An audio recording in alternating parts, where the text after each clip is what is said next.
그게 이제 맥락질문법이라고 하는 거고요. 컨텍스처얼 인콰이리라고 하는 거고, 여러 가지 방법이 있지만 그 중에서 이제 우리가 수업 시간에 여러분들한테 소개하고 싶은 방법은 이런 컨텍스처얼한 인콰이리라고 하는 걸 갖다 하려고 소개를 하려고 하고요. 이거는 아주 어떻게 생각하면 너무 간단한 거예요. 그냥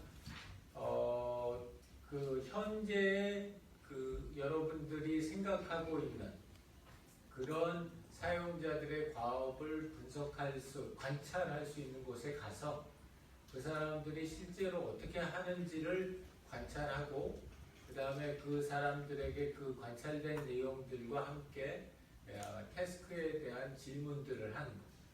그냥 그게 다예요. 그게 컨텍스처얼 인콰이리. 그래서 이걸 이렇게 수업 시간에 할 필요 있나 싶긴 하지만 놀랍게도 이 컨텍스처얼 인콰이리 가지고 이렇게 두꺼운 매뉴얼이 있어요.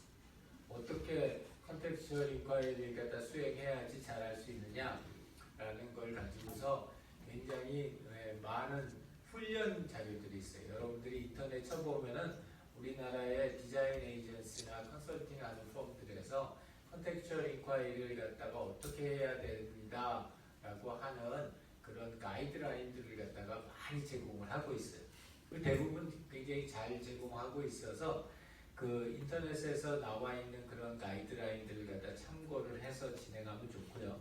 수업 시간에는 여러분들이 꼭 유의해야 될 점만 몇 가지를 갖다 이야기를 갖다 할게요. 그래서 그런 점들 여러분들이 컨텍스처얼 인콰이리 할 때 같이 보면은 좋을 것 같습니다. 이 맥락 질문법이라고 하는 거에는 네 가지 원칙이 있어요.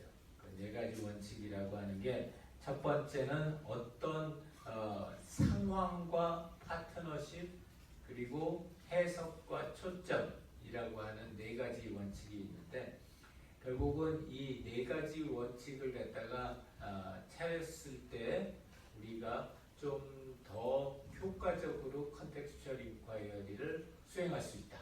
라는 게 이 원칙의 취지입니다. 그래서 똑같은 컨텍스처얼 인콰이리를 하더라도 이 컨텍스처얼 인콰이리를 갖다 제대로 수행하느냐 아니냐에 따라서 굉장히 큰 차이가 발생해요. 결과적인 측면에서 스터디 결과에서. 그래서 이런 컨텍스처얼 인콰이리는 꼭 이런 원칙을 준수하면서 진행할 필요가 있다라는 거고요. 제일 첫 번째 거를 갖다가 설명을 하자면은 첫 번째 그 컨텍스트라는 거는 뭐냐면 우리 컨텍스처얼 인콰이리는 꼭 실제 그 장소에 그 시간에 가서 거기서 그 사람들과 이야기를 나누고 관찰을 해야 된다. 어떻게 생각하면 너무 당연한 거 아닌가?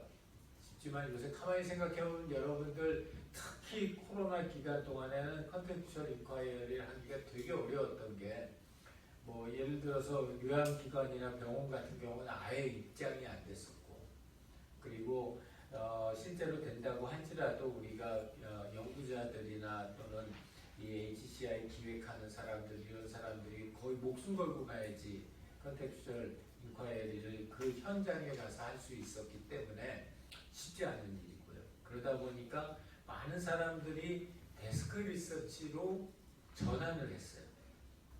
그리고 더 조금 이제 앞으로 조금 더 두고 봐야 되긴 하는데 그러다 보니까 여기에도 생성형 AI를 써요. 그래서 이런 데스크를 이렇게 하는 사람들에 대해서 설명을 해줘 라고 해서 프롬프트를 해가지고 그 프롬프트가 나오는 내용들을 가지고서 우리가 현장에 가는 걸 갖다가 대체하겠다. 그런 경우도 방법들을 갖다 제시하고 있어요. 근데 기본적으로는 이런 실제 환경에서 실제 행동하는 자료를 우리가 관찰하고 수집하는 것 이상으로 더 정확하게 해당되는 사람들의 과업을 이해할 수 있는 방법은 없다라는 거고요. 그러다 보니까 아까 처음에도 얘기했지만 이 과업 분석 단계는 발품을 많이 팔아야 돼요. 그러니까 아까 예를 들어서 운동선수와 코치다. 그러면 실제로 그 사람들이 만나서 운동하는 장소, 그리고 실제로 그 사람들이 커뮤니케이션을 해가지고 서로 간에 피드백을 주고받는 그 현장, 거기에 같이 있어야 된다. 그 예를 한 가지 들자면은, 나는 컨텍스츄얼 인콰이리를 최근에는 거의 못했지만 예전에는 참 많이 했었어요. 참 많이 했던 기억 중에 하나는 어떤 거냐면, 예전에 이제 우리나라 정부가 대한민국의 핵심 상품 4가지를 선정을 했었어요. 그래서 그 4가지 중에 뭐 예를 들자면은 스마트폰도 있었고, 그 다음에는 그 대형 디스플레이, 그러니까 집에서 큰 화면, TV 화면 보는 거, 그 다음에 그 지금 뭐 너무 당연한 얘기지만 양쪽으로 열리는 냉장고, 이런 것들 여기 갖다가 이제 대표적인 가전제품 또는 전자제품이라고 선정을 한 다음에, 이걸 갖다가 전 세계를 6개 지역으로 나누어서 그 6개 지역에 특화되게 그 제품들을 만들어서 수출을 하자. 그래서 요새 시간 남는 사람 누구 있냐 말했더니 연세대학교 김진우 교수가 시간이 좀 남는 것 같다. 그래가지고 전 세계를 돌아다니면서 그 컨텍스츄얼 인콰이리를 했어요. 그래서 그때는 그 시간대가 내가 어느 시간대인지를 갖다 막 헷갈릴 정도로 돌아다녔었는데, 예를 들자면 인도에 가서 인도 가정에서 실제 그 TV를 어디에 놔두고 어떻게 보고 그 사람들이 어떻게 TV 앞에서 어떤 행동을 하는지 하는 걸 실제로 인도 가정에 방문을 해서 거기서 하루 종일 있으면서 그 사람들이 TV를 갖다 보는 걸 다 관찰을 하는 거예요.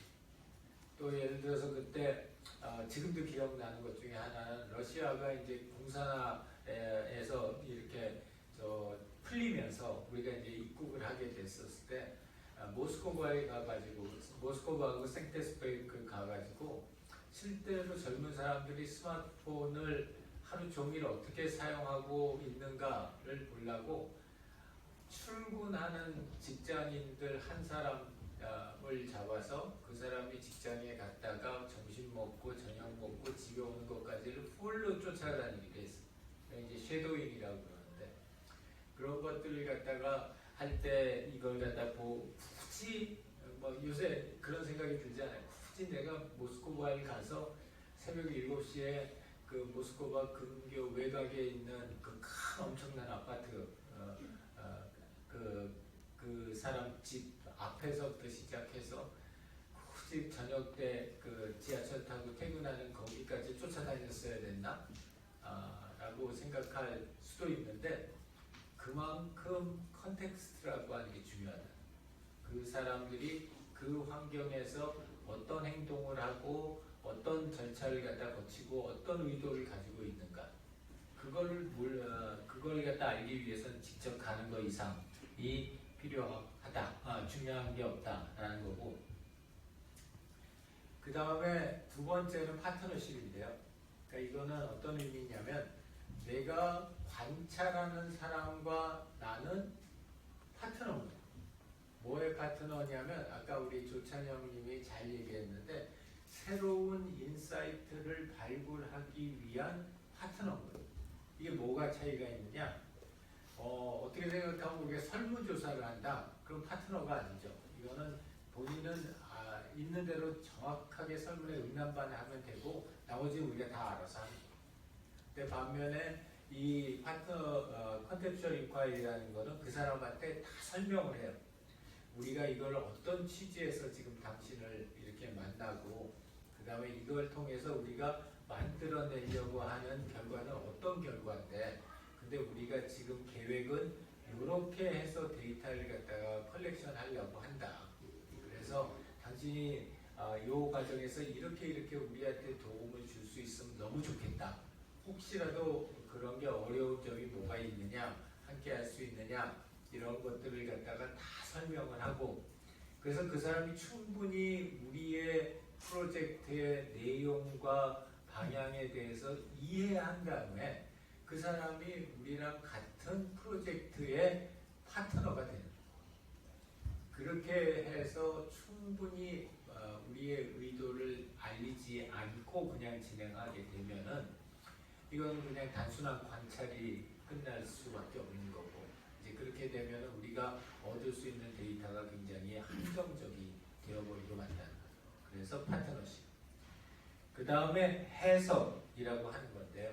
이거는 무슨 말이냐면 실제로 현장에 나가서 보면은 그 사람이 나는 이렇게 해서 이렇게 썼어요 라고 하는 거 하고 그 사람의 행동하고가 일치하지 않는 경우가 굉장히 많아요.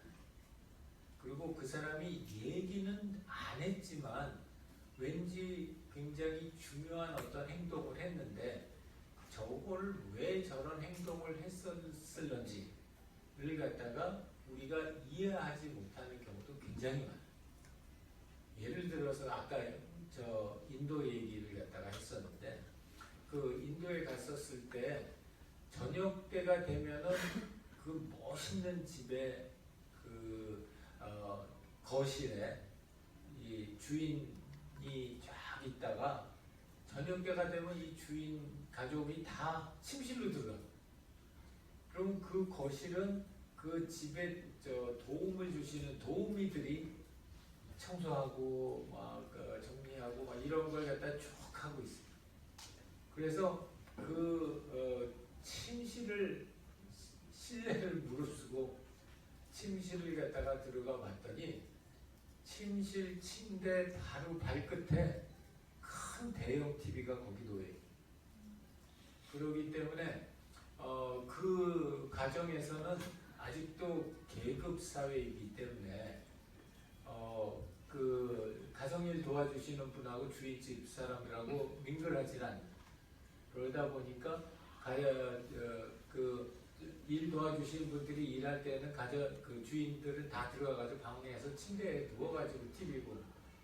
그러니까 그렇다 보니까 그런 상황들을 우리가 충분히 관찰하고 또한 해석하려고 해야지 그냥 물어보고 답변 받는 것만 가지고서 진행해서는 컨텍스처 인콰이리의 의미가 없다라는 거. 그리고 이제 마지막으로 네 번째는 초점이라고 하는 거고요. 이거는 뭐냐면 우리가 이제 현장에 나가서 이렇게 하다 보면은 우리가 의도하지 않았던 여러 가지 돌발 상황들이 발생을 해요. 그리고 그런 돌발 상황들이 발생을 갖다 하게 되면은 산으로 가야지. 그래서 2시간, 3시간 막 했는데 와서 보니까 쓸데없는 것만 열심히 하고 말았어요. 그래서 항상 컨텍스처얼 인콰이리를 하게 되면은 아주 세밀하게 우리가 가서 어떤 걸 관찰할 거고 어떤 질문을 할 거고 그 다음에 그 결과를 어떤 형태로 정리해서 우리가 활용할 거다라고 하는 플랜을 다 세워요. 그러니까 그냥 이렇게 가는 게 아니라 우리가 주로 그걸 프로토콜이라고 해요. 그래서 그 프로토콜을 세워서 우리가 이런 프로토콜에 따라서 이렇게 데이터를 갖다 수집할 것이다. 2시간이면 그 2시간 동안에 프로토콜이 다 있는 거예요. 가서 5분 동안 웜업 인사하고 서로 이야기하고 날씨 얘기하고 가정 얘기하고 이런 것들이 프로토콜 안에 다 있어야지 우리가 포커스를 잃어버리지 않고 컨텍스처얼 인콰이리를 갖다 다 할 수 있다는 거죠. 그래서 항상 우리가 가기 전에 프로토콜 검사를 해요. 프로토콜 검사를 해서 이런 프로토콜에 따라서 과연 관찰이 가능한가 첫 번째로 물어보고 두 번째는 했었을 때 과연 우리가 원하는 인사이트를 도출할 수 있을까 하는 것들을 갖다가 충분히 검증한 다음에 그 다음에 우리가 이 분석을 갖다 실시를 합니다. 그래서 이 맥락질문법이라고 하는 거는 어떻게 생각하면 굉장히 단순한 방법일 수 있지만은 이게 그 실제 됐었을 때 아주 대량의 정성 데이터를 수집할 수 있다. 그래서 요새 이제 동의를 하게 되면 우리가 비디오 테이핑도 해요. 아니면 오디오 테이핑도 하고 그렇게 하게 되면은 굉장히 많은 양의 데이터를 갖다 우리가 수집할 수 있고 이제 그거에 따라서 우리가 그냥 객관적으로 설문을 주었거나 또는 객관적으로 이 다른 장소에서 인터뷰만 했을 때 하고는 굉장히 다른 그런 그 인사이트를 갖다 도출할 수 있는 그런 장점이 있어요. 맥락질문법의 문제점을 갖다가 보자면은 이건 문제점이라는 건 사전에 준비를 갖다 많이 해야 된다는 거죠. 제일 첫 번째는 허가가 필요해요. 그러니까 여러분들이 어떤 실제 사용 현장에 나와가지고 데이터를 컬렉션 하려면 특히 의료나 디지털 헬스 같은 경우에는 실제 그 관계기관의 허가를 다 받아야 돼요. 안 받고서 가서 비디오 테이핑이나 또는 관찰이나 오디오 테이핑을 하는 거는 불법이에요. 그리고 그거는 굉장히 나중에 큰 문제의 소지가 될 수 있기 때문에 이걸 갖다가 최대한 자세하게 이야기를 해서 만약 그게 임상과 관련된 거면은 IRB 허가를 받아야 돼요. 그리고 임상이 아니라고 할지라도 해당 기관의 기관장의 허가를 먼저 득하고서 들어가요. 이게 시간이 오래 걸려요. 상당히 시간이 오래 걸리고 그 다음에 두 번째는 이게 질적 데이터이기 때문에 양이 되게 많기 때문에 그걸 갖다가 이런 제대로 분석하는데 시간과 노력이 많이 들어가요.